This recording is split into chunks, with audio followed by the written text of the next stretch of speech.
भाजपा की पहली लिस्ट में राजस्थान के नेताओं के टिकट काटने से क्या पार्टी को झेलना पड़ेगा विरोध? नए और पुराने चेहरों को मौका देने के पीछे क्या है बीजेपी की रणनीति? पहली सूची से क्या बीजेपी ने साध लिए हैं सारे जातिगत समीकरण? टिकट ना मिलने वाले दिग्गज नेताओं के बीच क्या अब दिखेगी राजनीतिक उठापटक?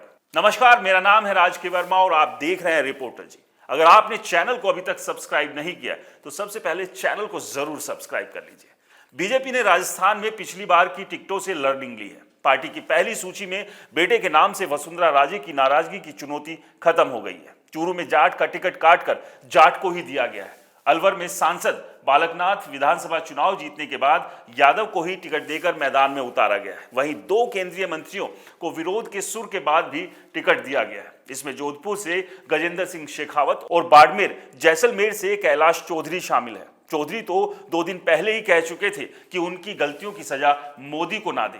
राजस्थान के सीकर में बीजेपी का जनाधार कम है। यहां स्वामी सुमेधानंद का टिकट कटने की भी चर्चाएं थी, लेकिन भाजपा ने इन्हें तीसरी बार मैदान में उतारकर हिंदुत्व का कार्ड खेलने की कोशिश की है। पूरे देश में बीजेपी राम मंदिर के मुद्दे को लोकसभा चुनाव में भुना रही है। ऐसे में किसी संत का टिकट काटने से गलत संदेश जा सकता था। पहले ही बाबा बालकनाथ महंत प्रतापपुरी को मंत्री नहीं बनाए जाने से नाराजगी है। अपनी पहली ही सूची में भाजपा ने 15 में से लगभग आधी यानी 7 सीटों पर नए चेहरे उतारकर राजनीतिक इच्छा शक्ति दर्शाई है कि पार्टी एक एक सीट जीतने की प्यास कितनी गहरी लेकर चल रही है। जिन्होंने केंद्र सरकार में या संगठन के लिए परफॉर्मेंस दी उन्हें टिकट दिए गए। लोकसभा अध्यक्ष ओम बिरला हो या केंद्रीय मंत्री अर्जुन राम मेघवाल, भूपेंद्र यादव जैसे नेताओं को भी सूची में शामिल किया गया। जिस तरह 5 सांसदों के टिकट काटे गए हैं और 2 नए चेहरे हैं, उसे देखते हुए लगता है कि पार्टी ने सर्वे के आधार पर फैसले लिए हैं। उदयपुर से सांसद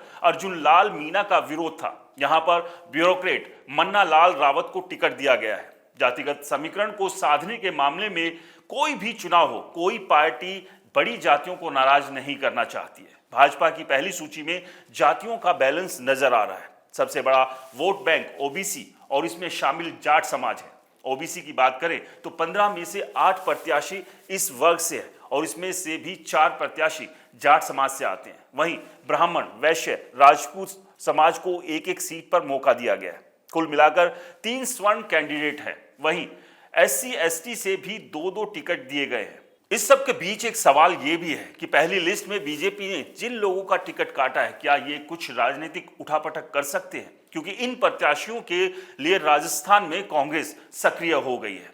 सूची से हताश हुए नेताओं का दल बदल देखने को मिल सकता है। 7 सीटों पर प्रत्याशी बदले हैं। राहुल कंसवा लगातार लोकसभा चुनाव जीत रहे थे, अब उनका टिकट काट दिया गया है तो संभव है कि वो कांग्रेस के संपर्क में आ सकते हैं। लेकिन कहीं ना कहीं बीजेपी ने जो अपनी पहली लिस्ट जारी की है उसमें राजस्थान को लेकर भी साफ कर दिया है कि बीजेपी जो फैसले लेगी वो जीत के आधार पर लेगी, ना कि पिछली परफॉर्मेंस। इस खबर को लेकर आपकी क्या राय है, हमें कमेंट्स कर जरूर बताएं।